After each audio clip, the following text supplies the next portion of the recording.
Imagine waking up one day to find that the light itself feels heavier. The curtains breathe in and out with the house. The clock keeps an almost indifferent rhythm. Your phone glows with messages like distant stars you no longer believe are real. The coffee you make tastes like a memory of coffee. Your hands move, shower, shirt, shoes. But each movement is padded, as if the air contains an extra layer of time you have to push through. It isn't pain in the ordinary sense. It's a gravity, a vow of stillness that your body never signed but somehow keeps. You are here, you suppose, but here feels like a foreign word, a sound you mouth without knowing the language. People will say you seem tired. You will say, I didn't sleep well, and both of you will pretend that answers something. You will find a seat on a train, or in a meeting, or at the edge of your bed, and you will hear the low hum of the world continuing without you. It has always continued. It will continue long after. Yet somehow, there is a curiosity inside the fog, a mute insistence that what you are feeling is not defective.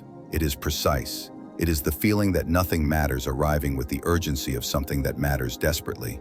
Here is the paradox that steals your breath. Your depression tells you life is empty, and yet it carries the weight of a sacred alarm. It tells you nothing is worth the effort, while expending a colossal effort to make that point impossible to ignore. It dulls the edges of joy while sharpening your sensitivity to falseness. You can't feel much, and the inability to feel hurts. You want rest with a longing that could move mountains, and yet rest terrifies you, because in stillness, you hear the truth you've been fending off with noise. What if this is not simply a malfunction?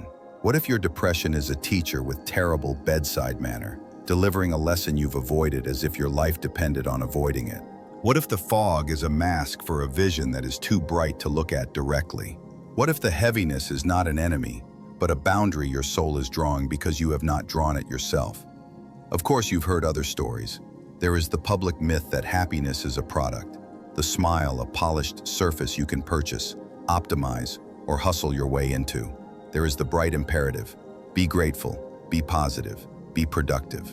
When you feel like this, those words become knives turned inward. How dare you not be delighted? How dare your body resist the calendar? How dare you be honest about a pain that won't translate onto a mood chart? So you double down, you paste the smile, you set out to prove, through one more achievement, that you are not broken. And the weight stays. Sometimes it even grows. The more you try to outrun it, the more it becomes the road itself. The more you try to silence it with busyness, the more it speaks in the only dialect you can't ignore: exhaustion. It's as if your life is a house with a basement door you've nailed shut. You can keep repainting the living room, but the boards downstairs are swelling, the hinges croaking in a language of their own. You can distract yourself with guests and playlists and goals, but when the house gets quiet, you hear the door below, breathing. Ask yourself, why does this feel like honesty?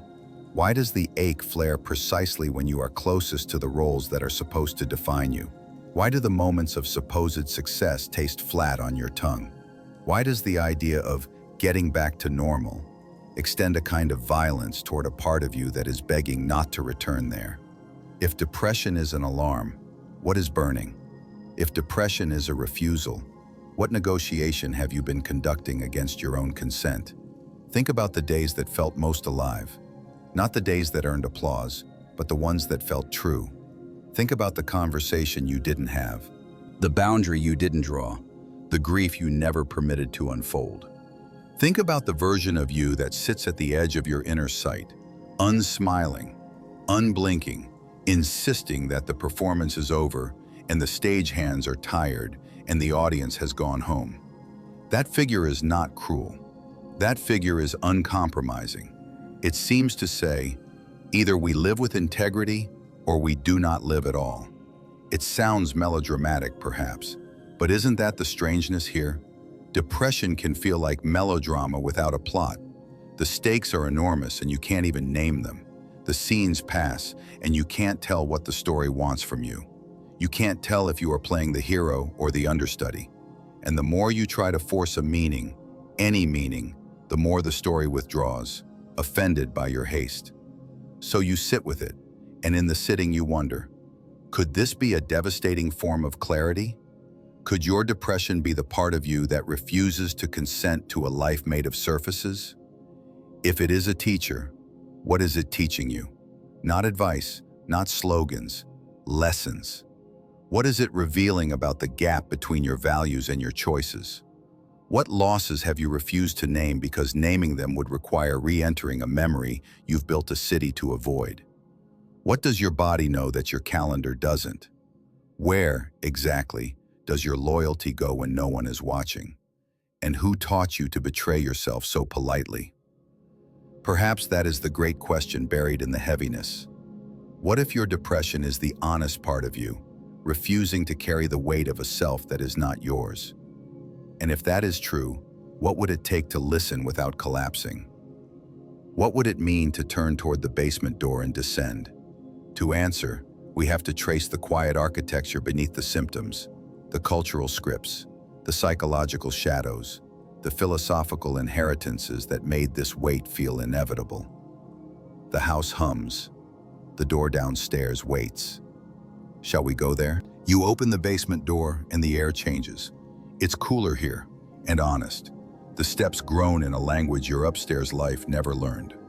On a shelf, jars of memories labeled in a hand you recognize, but rarely admit is yours.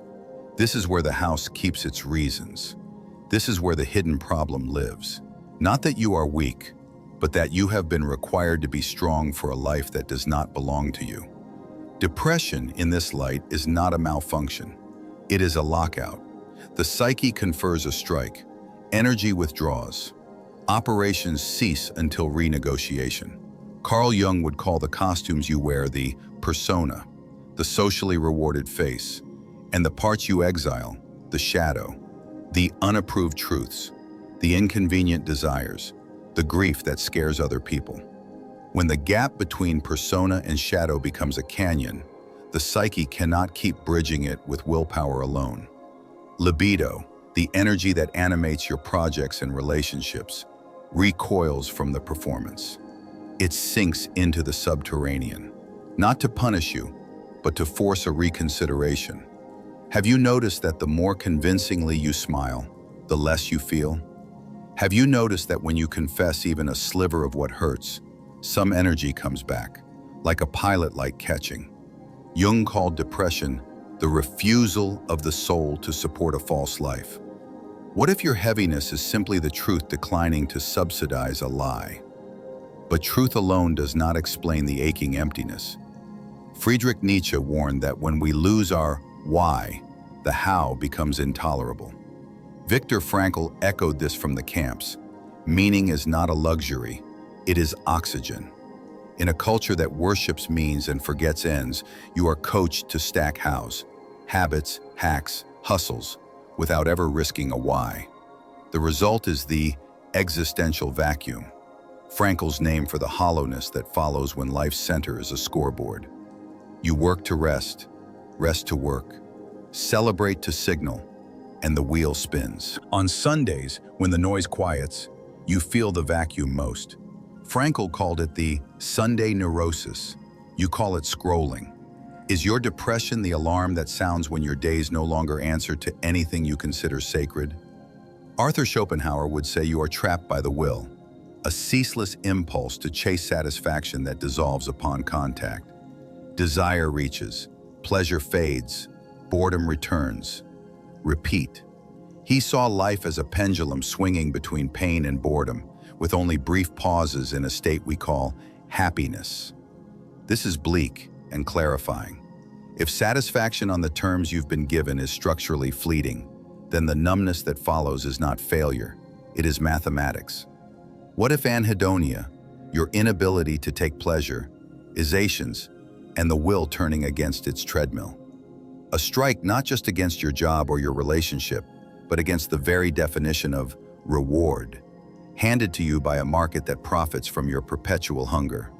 Jean Paul Sartre would add that you are suffocating in bad faith, the self-deception by which you hide the vertigo of freedom behind roles. Employee, partner, parent, achiever. The roles are not wrong, but when you merge with them, you become an object for others, a mannequin in a shop window. The world applauds the mannequin. Inside, you feel nausea, the shock of realizing that nothing out there can stabilize who you are in here. Depression can be the fog that rolls in after the wind of nausea strips your signs away. Who are you then? If you are not your metrics, not your mask, not the story everyone likes, what remains? The question terrifies, and it is also a door. Aldous Huxley imagined a future where discomfort is chemically smoothed into compliance. You live in a variation of that future, except the soma is delivered by algorithm, no prescription required. The culture, needing you productive and calm, supplies microsomas, dopamine pellets of notification, purchasable identities, curated lives that create a craving in you. They then sell back as solution. Depression is rude in such a world. It refuses the bargain. It says no to compulsory cheerfulness. It returns your attention to the one thing the market cannot monetize, your inner authority. And of course, this will make you feel like you are failing the exam. The exam was always rigged. Psychology gives the basement more furniture. Learned helplessness shows how organisms exposed to uncontrollable pain stop trying, even when escape becomes possible. This isn't laziness. It's a map the nervous system drew to reduce suffering. If early life taught you that your feelings changed nothing, that anger got you punished, that sadness earned you shame, that joy made someone else unsafe, your body adapted by going quiet. The polyvagal theory describes how the nervous system, in the face of inescapable threat, flips into dorsal vagal shutdown, immobilization, numbness, withdrawal. The heaviness isn't random. It is a bracing. It says, movement has been punished. Stillness is how we survive. Neuroscience paints a ghostly overlay. The brain is a prediction engine, constantly minimizing surprise. Once a depressive model takes hold, I am powerless. The world is futile. The future is bleak. Perception bends to confirm it. The default mode network, implicated in self-referential thought, loops on narratives of failure. Rumination masquerades as control. It is the mind's attempt to solve the unsolvable with thought, while the body whispers that the problem is not cognitive, it's relational, it's existential, it's spiritual. Dopamine, the currency of anticipation, dwindles when the future promises no meaning. Serotonin, the resource manager, conserves energy when the environment seems unwinnable. Biology is not the enemy. Biology is the story your cells are telling about what you learned it takes to stay alive. Attachment theory lays out the script you were handed before you had words. If love was contingent upon performance, silence, caretaking, you learned to fawn, to edit yourself, to become an emotional prosthesis for others. Boundaries became luxuries. Your internal critic, the internalized chorus of what pleased the tribe, took a residency. Jung called it the tyrant of the superego. Modern clinicians call it shame. Either way, the message is the same. Be smaller to be loved. Depression steps in when the cost of smallness becomes intolerable. It turns the lights down on the inner theater, not to destroy you, but to stop the show that drains you. It might be the only way the exiled child in you can get the adult's attention long enough to renegotiate the contract. Culture multiplies the pressure. You are watched, and you know you are watched. The panopticon has been digitized. The gaze is perpetual. You become your own overseer, curating the self you hope will be loved. Upward comparisons sharpen, and the gap between your lived life and your displayed life becomes a chasm you throw hours into. Meanwhile, the collective myths grow louder. Time is money. Emotions are liabilities. Productivity is virtue. Rest is sloth. Depression breaks these mythologies by breaking your compliance. It makes you bad at pretending. It makes you bad at ignoring. Does that make it your enemy or your only honest ally? Notice the quiet through line. Depression is the convergence point of a fractured identity, a hijacked nervous system, and a predatory culture. It is the body's strike, the psyche's veto, the soul's protest. It exists because, somewhere along the way, you had to choose survival over sincerity. That choice saved you. The same choice, extended across decades, is now killing you softly. And depressions often flare not where you are weakest, but where you have been strongest, in the roles where you perform too well to feel. None of this absolves the pain. It intensifies it. Because now the problem is not just chemical, not just personal, not just societal. It is all three, braided. And when you tug one thread, the others tighten. What would it feel like to loosen the braid? What would it cost? Who might you disappoint? What might you lose? You can hear it now, can't you? Above you, the house continues its daily hum. Emails, errands, expectations. Down here, the architecture explains itself. The weight is not random. It is coherent, terribly coherent, which is why it is so hard to ignore and so dangerous to obey blindly. If this is the hidden machinery, what is it doing to your days? How does a nervous system tuned for shutdown shape your choices? How does a culture that monetizes your emptiness rewrite love, work, even time? The door to consequences stands ajar, and a draft comes through. You step through the next door, and it opens into a corridor of ordinary days. Nothing explodes here. That's the trick. The unseen consequences of your depression aren't dramatic. They are incremental. They don't destroy your life in a headline. They sand it down in footnotes. Watch how quietly the shape of a day changes. You wake slightly later, not because sleep restored you, but because the world feels too loud. You delay the message, not because you don't care, but because your tongue has forgotten the weight of simple greetings. Laundry piles. You speak less. You move less. You accept invitations in theory, cancel in practice. The city of your life remains, but the lights on the blocks you used to inhabit go out, one by one, until your address is a single room. Time shifts first. Depression turns hours viscous. 10 minutes stretch like rubber. An afternoon slips like smoke. This temporal distortion is not mystical. It is neurobiological. The networks that track reward and propel action go dim, and the default mode network, the one that narrates yourself to yourself, gets loud. Rumination, your mind chewing on the same flavorless thought, feels like work but produces nothing. Your brain was evolved to minimize surprise, not to maximize meaning. So when the model of reality becomes nothing will change, attention reorganizes itself around confirming that. You don't notice the sun moving across the wall. You notice the stain you never cleaned. You don't hear the softness in a friend's check-in. You hear the subtext you pre-wrote. They're disappointed. These are not choices. They are the predictive machinery of a nervous system trying to keep you safe by keeping you still. Cognitive biases move in like tenants who pay no rent. The negativity bias places a spotlight on failures, and the spotlight burns holes in what still works. Confirmation bias turns your mood into a magnet, pulling in evidence for the story that you are stuck. The availability heuristic makes the worst memories feel like the most likely outcomes because they are most vivid. Catastrophizing takes one late reply and inflates it into an ending. Mind reading and personalization convince you that everyone's silence is about you, and everyone's mood is your responsibility.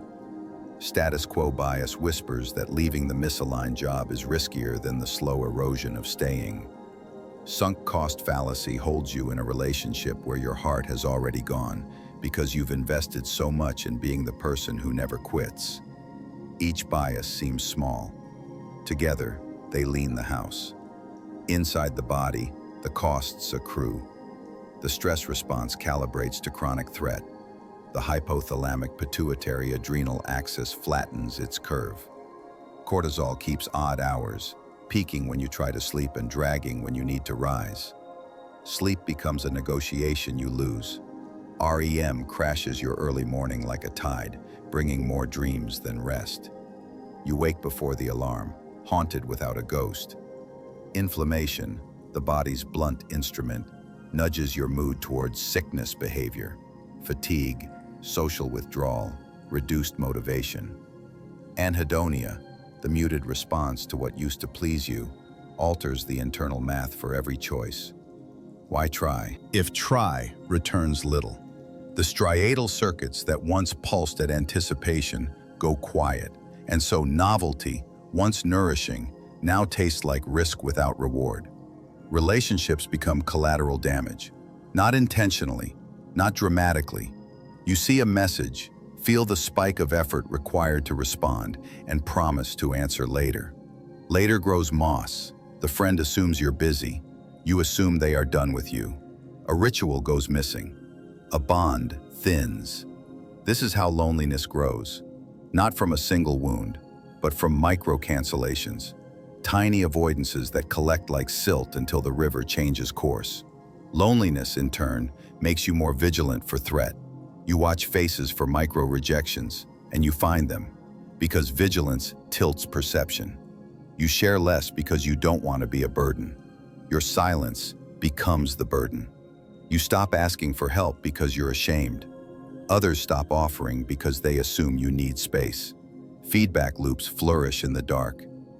Meanwhile, culture waits with scaffolding that appears protective and is often a cage. Algorithms learn your pulse faster than loved ones do. They notice the slump in your scrolling, the microseconds your thumb hovers over sorrow. They offer you more of it because engagement is currency. Your inner model says, the world is bleak, and the feed demonstrates that you are correct. You are fed curated despair and curated delight, both equally alienating. You watch lives lacquered in triumph and wonder why your own breath feels like work. You see performative vulnerability rewarded with applause. Try to translate your ache into a language that gets likes, and feel strange afterward, like you sold an heirloom for tips. You move between anesthesia and agitation, neither of which are relief. The program is simple. Keep you comfortable enough to comply, discontented enough to consume. Depression, rude as ever, refuses both roles. In refusing them, it isolates you. Work morphs into a theater where your mask believes itself. If your depression leans toward shutdown, you become unreliable, unmotivated, not a team player. You hide to avoid the labels. Hiding becomes the evidence. If your depression leans toward overcompensation, you become indispensable, the hero who answers emails at midnight, the one who volunteers for every crisis because stillness feels like drowning. Burnout is not a surprise. It is a bus timetable. Perfectionism arrives as a shield and stays as a prison guard. The bar you set yesterday is today's minimum expectation. Error feels like exposure. Exposure feels like death. Moral injury slips in when you perform tasks that rub against your values because your rent or your reputation demands it. Your soul remembers. Your body keeps a ledger. Identity shrinks to what hurts least. The adventurous version of you, the curious one, the one who initiated contact, who learned new neighborhoods in new cities, who made art without knowing if it was good. You misplace that one in favor of the one who can function. Functioning becomes the secret god, appeased by not rocking the boat, not crying at your desk, not saying, I need, not saying, no. Days blur. The calendar fills with obligations, none of which anchor your heart. You call this maturity. It is anesthesia masquerading as duty. Memory joins the conspiracy. Mood-congruent recall means that in sadness, your brain retrieves fits of sadness. The past becomes a forest of failures, even if the real map was mixed. Each recollection reconsolidates, rewritten in the ink of the current feeling. The story tightens. You forget that you have survived other winters. You forget that you laughed from your belly. You forget the taste of hunger not driven by craving but by wonder. You begin to distrust any glimpse of joy as a trap. This cynicism feels like wisdom because it protects you from disappointment. But protection and imprisonment can share a wall. The world mirrors your inner model back to you. You stop raising your hand, so you are not chosen. You don't ask for the project, so they assume you're content. You spend evenings doom scrolling instead of tending the small rituals that once tethered you. Cooking, walking, reading something that isn't a feed, and then conclude you no longer enjoy anything. Avoidance shrinks your world. The shrinkage confirms avoidance. This is operant conditioning, ruthless and impartial. Relief follows not doing, so not doing is reinforced. Anxiety spikes when you try to act. You step back. The spike drops. Your nervous system learns. The next time the alarm is louder. The next time your courage must be larger than biology's habit. Many days it isn't. And then the cost that is hardest to name.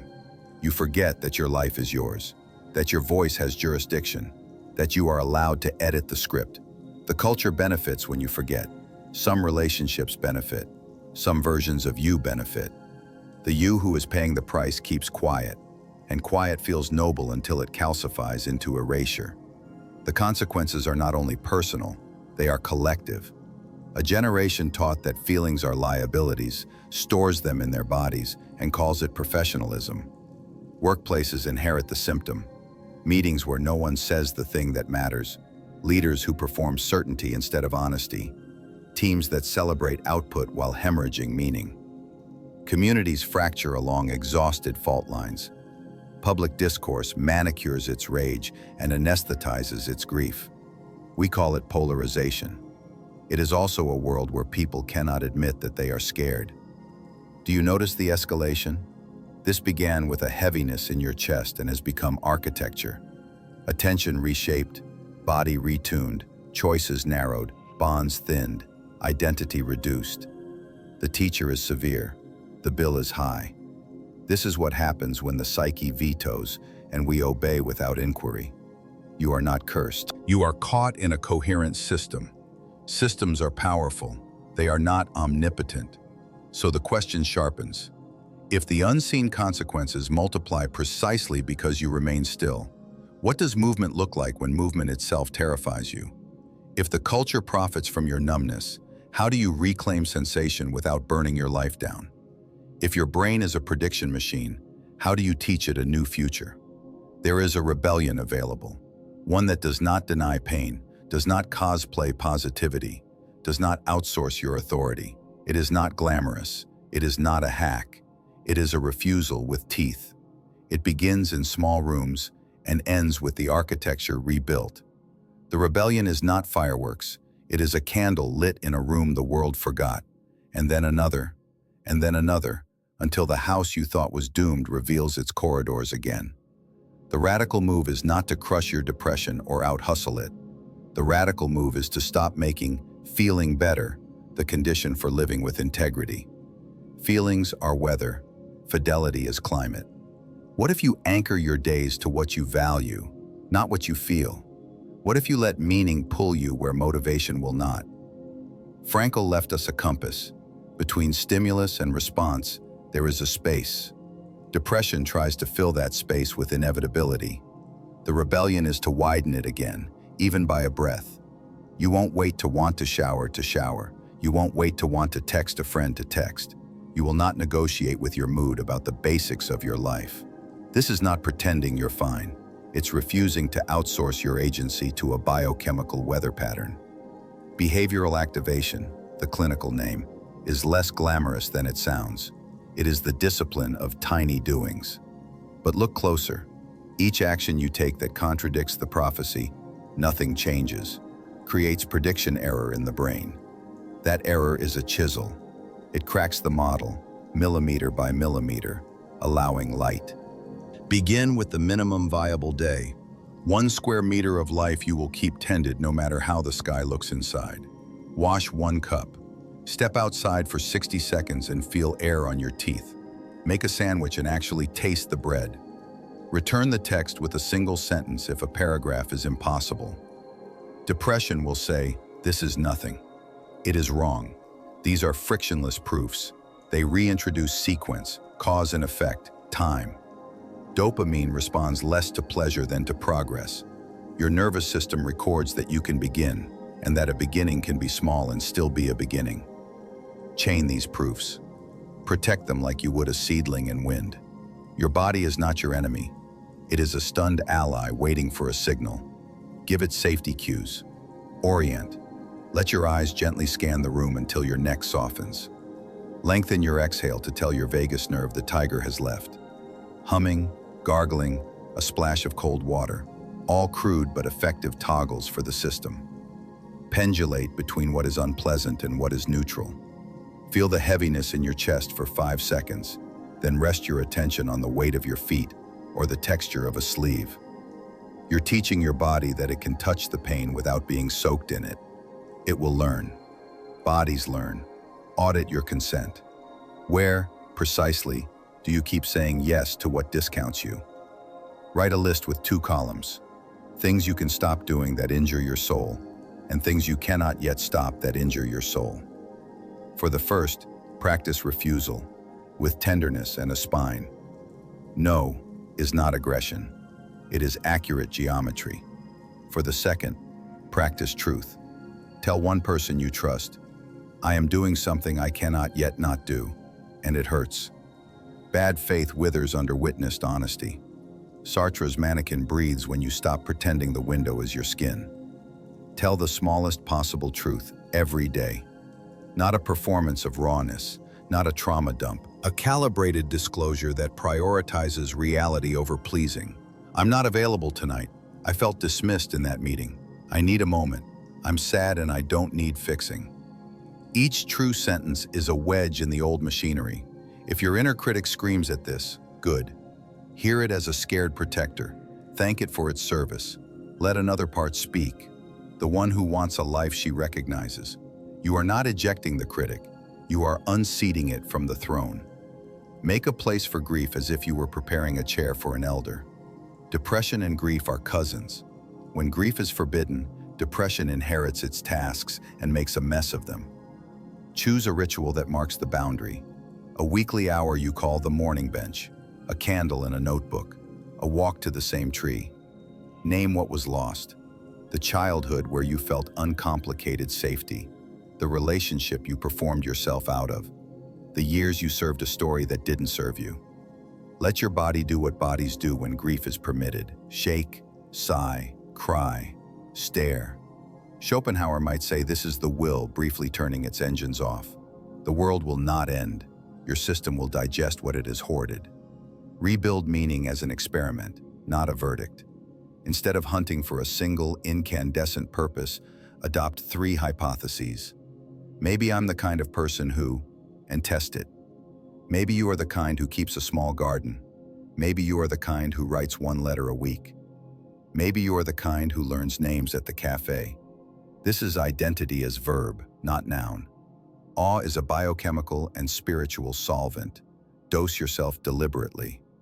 5 minutes staring at a night sky, or a painting larger than your doubt, resets scales inside you that algorithms distort.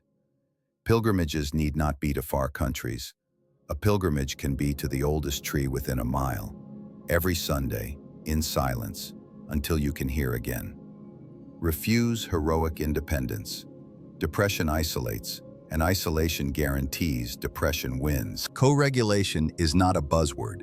It is an ancient mammalian medicine. Sit near someone you trust and say nothing for 10 minutes. Let their breath pace you. Ask for help with nouns, not abstractions. Can you sit with me while I do the dishes? Will you come over while I email my boss? Can you check in on Tuesday at 3? Hire scaffolding if you can. Therapy, medication, groups. Medication is not a moral failure. It is a bridge. Therapy is not an admission of defeat. It is a classroom where your nervous system can relearn safety in the presence of another human. You are not outsourcing your courage. You are multiplying it. Exit the panopticon in increments. Curate your inputs with the same ferocity you once curated your image. A digital Sabbath is not an aesthetic. It is a rite of reclamation. 24 hours with the algorithms turned down and your senses turned up. Delete the accounts that make you a commodity to yourself. Keep a secret garden project, something you make that nobody sees. Paint badly, write letters you don't send. Sing along to things you will never perform. Privacy grows a root system under public storms. Expand your name for yourself. Add becoming to every identity. You are not a depressed person. You are a person having depressive weather while becoming someone with a different relationship to their weather. Write a vow and make it short enough to whisper. I will not abandon myself. Tape it where your eyes land when they're weary. When you break it, and you will, repair out loud. I abandoned myself just now. I'm coming back. The rebellion will look boring from the outside. To you, it will smell like oxygen. A teacher of 30 who could not stop saying yes begins answering emails at 9 a.m. instead of 2 a.m. and discovers that the world does not end. Her heart rate drops 4 beats. a veteran who learned to survive by numbing practices, 5 minutes of orienting each morning, and notices that the hallway at work has windows. A parent who equated love with servitude says, "I need an hour alone," and returns to the family softer, which is to say truer. An executive whose calendar was a liturgy quits the committee that keeps him important and uses the hour to read poetry. He cries once a week and calls it progress. Expect relapse. Expect days when the fog says nothing you do matters, and your hands will prove the fog wrong anyway by doing one small thing that matters to you. Expect embarrassment. Truth-telling wobbles at first. Expect some relationships to resent your boundaries and others to bloom in their shade. Expect the culture to keep marketing shortcuts to an airbrushed peace. Expect your refusal to be quiet and gentle and, over time, contagious. You are not fighting your depression so much as renegotiating with the life that created it. You are not declaring war on your biology. You are inviting your biology back into belonging.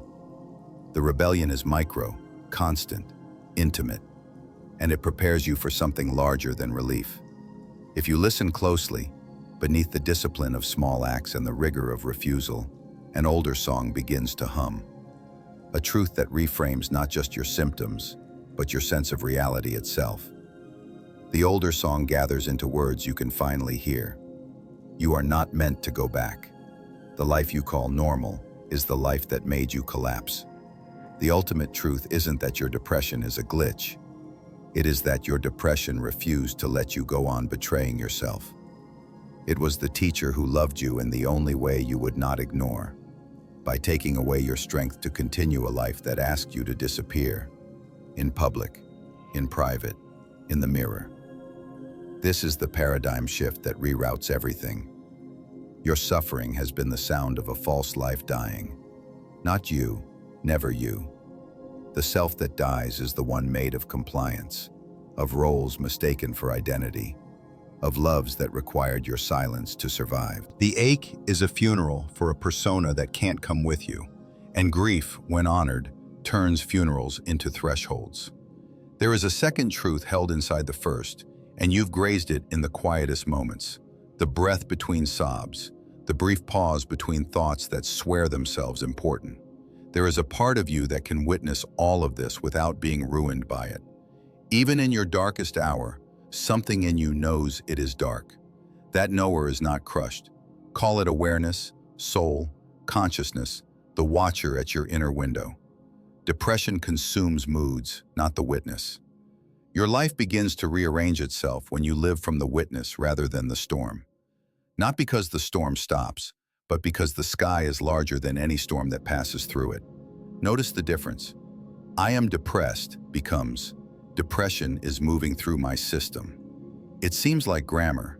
It is revolution. Identity untangles from weather. Agency returns. The heaviness stops being a verdict and becomes a message. Something true in me needs a different life. When you listen with the witness, the message gets specific. I cannot stay in rooms that cost me my voice. I must stop performing where I want to be known. I must mourn what won't happen so I can live what can. Meaning shifts from a treasure hunt to a vow. The world taught you to wait for passion to kidnap you, to find your one incandescent purpose, or be condemned to drudgery. That mythology kept you obedient and endlessly dissatisfied. Here is another way. Meaning is sworn, not found. You swear fidelity to what you value, and you practice the vow in small, ordinary hours. The purpose is not out there. It is the way you handle what is here. The rebellion already taught you this in action. The ultimate truth seals it into worldview. You do not chase meaning like a horizon. You become someone who keeps a particular kind of promise. To tell the truth, to do no violence to your inner life, to serve what you love with your time. Under vows, motivation becomes a courtesy. It visits often, but you don't wait for it to live. This rearranges your relationship to pain. Pain was once the enemy you armored against. Now it becomes a courier. It brings news from the borders of your life. Here is where you abandoned yourself. Here is where you conformed. Here is where you are called. You stop despising your symptoms and start asking them for coordinates. Jung's shadow stops being a monster in the basement and becomes a guide with rough hands and honest maps. Nietzsche's amor fati, the love of one's fate, stops being a slogan and becomes a daily posture. To say yes to your whole story, to compost everything you've fled into soil that can hold a future. You are not required to enjoy the composting. You are invited to use it. Frankl's insight clarifies here. Meaning is responsibility accepted freely, not the grim duty of a coerced life, but the fierce tenderness of choosing what you will carry. You take responsibility for your end of the conversation with reality. You do not control the weather, but you own your vows. And something extraordinary happens when you stop bargaining for a different past and begin shaping a different fidelity. Energy that was trapped in resistance becomes available for creation. This is the difference between resignation and surrender. Resignation collapses into nothing matters, a posture that keeps you safe by making you small. Surrender is the opposite. You release the war against what is so you can move with power inside it. You stop demanding that life remove uncertainty before you move. You move with uncertainty as a companion. The universe did not swear to keep you comfortable. It did offer you the miracle of attention, the gift of hands that can make, the capacity to aim love at a particular corner of the world and call it yours to tend. The final, humbling recognition is that you belonged the whole time. Depression dimmed your lights until you could no longer perform your way into rooms that were never home. It cut the current to everything that rewarded your absence. It wasn't trying to erase you, it was trying to reveal you. Even your body's shutdown was a form of devotion, primitive, imperfect, a fierce animal curling around something vulnerable. When you thank it, when you speak to it as an ally, I see why you stopped me, walk with me now. You knit back a trust you didn't know you'd lost. Your biology doesn't have to be conquered, it can be accompanied. What does life feel like beyond the old script? Not bliss, not constant sun. It feels textured, it feels answerable. The metrics loosen their hold. You measure days in kept promises rather than fluorescent victories. Joy stops auditioning and appears during a dish washed with presence. A walk that allows a tree to be exactly itself. A conversation where you say one thing you previously hid. You will still have low weather. You will still need practices and people. But the lows no longer define your worth. They become times to narrow your scope, to remember your vows, to cradle the part of you that learned to shut down and now, more often, stays. You do not fear the basement anymore because you forged a covenant with what lives there. If you want an image to keep, imagine carrying the key to that basement on a thin cord around your neck. You don't throw the key away. You don't romanticize the room. You honor it. You descend when you need to retrieve what is honest. You ascend when it is time to live. The house above is yours again. Quiet rooms, sunlight that doesn't frighten, a table where the people who know your real name share bread. Sometimes you climb to the roof in the blue hour and look out at the city, all its windows, all its lives. You feel small in the right way, threaded into something living. You whisper your vow, and the wind carries it, and the wind answers. What your depression is teaching you, finally, is that your life is not a performance to be perfected, but a relationship to be honored. That truth is more nourishing than happiness. That love is not a feeling you wait for, but a practice you give. That you can stop proving and start participating. That the self you lose is the one that cannot love or be loved without conditions. The self that remains is the one who can meet reality with open hands and an honest yes. So here is the invitation as the credits refuse to roll. Do not rush to feel better. Rush to be truer. Keep one promise today you would have broken yesterday. Tell one small truth, even if your voice wavers. Remove one lie from your calendar.